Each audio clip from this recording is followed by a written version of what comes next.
চিকেনের অনেক রেসিপি হয়তো আপনারা খেয়েছেন, বাট আজকে আমি আপনাদেরকে একদম নতুনভাবে চিকেনের একটা রেসিপি বানিয়ে দেখাবো। এছাড়াও রেসিপিটা আমি একদম ঘরোয়া উপকরণ দিয়ে বানিয়েছি, যাতে আপনাদের বানাতে কোনো রকম সমস্যা না হয়। তো আসসালামু আলাইকুম বন্ধুরা, কেমন আছেন সবাই? আসমা কুকিং হাউসে আপনাদের সকলকে স্বাগত। আর আজ আমাদের রেসিপি কাশ্মীরি চিকেন মশলা। তাহলে চিকেন মশলা বানাবার জন্য এখানে আমি 1 কিলো চিকেন নিয়েছি। আর এখানে চিকেনের পিসগুলো আমি একটু বড় সাইজের রেখেছি।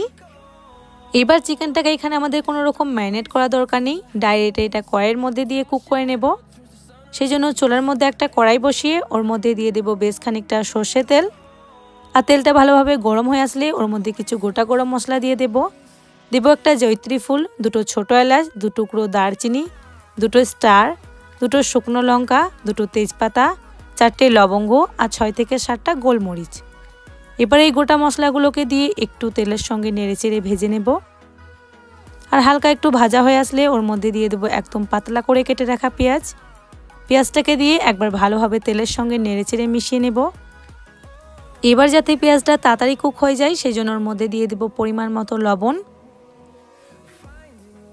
লবণটা দিয়ে পেঁয়াজটাকে আমাদের বেশ কিছুক্ষণ ধরে নেড়েচেড়ে ব্রাউন করে ভেজে নিতে হবে।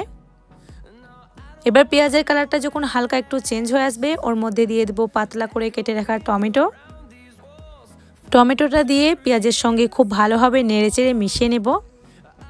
এবার চুলার আঁচটা একদম লোতে করে মশলাটাকে ঢাকা দিয়ে 2 মিনিটের মতো কুক হতে দেব। 2 মিনিট পর ঢাকাটা সরিয়ে নেব। ঢাকাটা খুলে মশলাটাকে একবার ভালোভাবে নেড়েচেড়ে মিশিয়ে নেব। এবার ওর মধ্যে দিয়ে দেব 1/2 চামচের মতো হলুদের গুঁড়ো। এর মধ্যে আরও কিছু পাউডার মশলা অ্যাড করব। তার আগে হলুদের গুঁড়োটা দিয়ে সবকিছু একবার ভালোভাবে নেড়েচেড়ে মিশিয়ে নিই। সবকিছু ভালোভাবে মেশানো হয়ে গেলে ওর মধ্যে দিয়ে দেব 2 চামচের মতো আদা রসুনের পেস্ট। এবার আদা রসুনের পেস্টটা দিয়ে ঠিক ততক্ষণ কুক করতে হবে যতক্ষণ না ওর মধ্যে থেকে আদা রসুনের কাঁচা গন্ধটা চলে যাচ্ছে।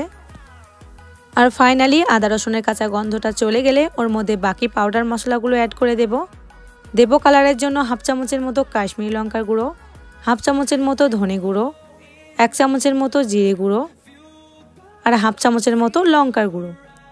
এবার এই মশলাগুলোকে দিয়ে বেশ কিছুক্ষণ ধরে নেড়েচেড়ে কষিয়ে নিতে হবে যতক্ষণ এর মধ্যে থেকে তেলটা ছেড়ে দিচ্ছে। আর তেলটা ছেড়ে দিলে ওর মধ্যে দিয়ে দেব 1 চামচের মতো বিরিয়ানি মশলা। এই বিরিয়ানি মশলাটা দিলে দেখবেন এই চিকেনের টেস্টটা একদম অন্যরকম হবে। এই বিরিয়ানি মশলাটাকে দিয়ে বেশ কিছুক্ষণ ধরে নেড়েচেড়ে মিশিয়ে নিয়ে ওর মধ্যে দিয়ে দেব অল্প একটু পানিটাকে দিয়ে সবকিছু একবার ভালোভাবে নেড়েচেড়ে মিশিয়ে নিয়ে চুলার আঁচটা মিডিয়াম টু হাই করে ঢাকা দিয়ে মশলাটাকে কুক হতে দেব প্রায় 5 মিনিটের মতো। 5 মিনিট পর ঢাকাটা খুলে নেব। দেখুন এখানে মশলা থেকে সম্পূর্ণ তেল ছেড়ে দিয়েছে এবং মশলাটাও খুব ভালোভাবে কুক হয়ে গেছে। এবার এগুলোকে আরও একবার নেড়েচেড়ে নিয়ে ওর মধ্যে ফ্লেভারের জন্য দিয়ে দেব 4টে কাঁচা লঙ্কাটা এখানে আমি ফ্লেভারের জন্য অ্যাড করেছি, তাই লঙ্কাটা আমি কোনো রকম ফাটিয়ে দিইনি। এবার ওর মধ্যে দিয়ে দিব কেটে ধুয়ে রাখা চিকেনগুলোকে দিয়ে প্রায় 5 থেকে 7 মিনিটের মতো নেড়েচেড়ে মশলার সঙ্গে খুব ভালোভাবে কষিয়ে নেব।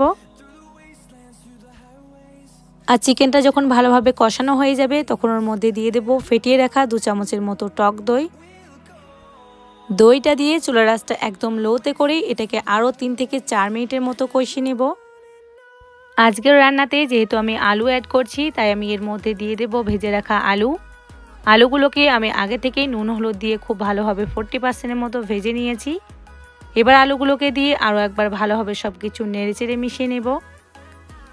মেশানো হয়ে গেলে ওর মধ্যে দিয়ে দেব পরিমাণ মতো পানিটা দিয়ে সব কিছু আরও একবার ভালোভাবে নেড়েচেড়ে মিশিয়ে নিয়ে চুলার আঁচটা মিডিয়াম করে এটাকে ঢাকা দিয়ে কুক হতে দেব প্রায় 5 থেকে 7 মিনিটের মতো।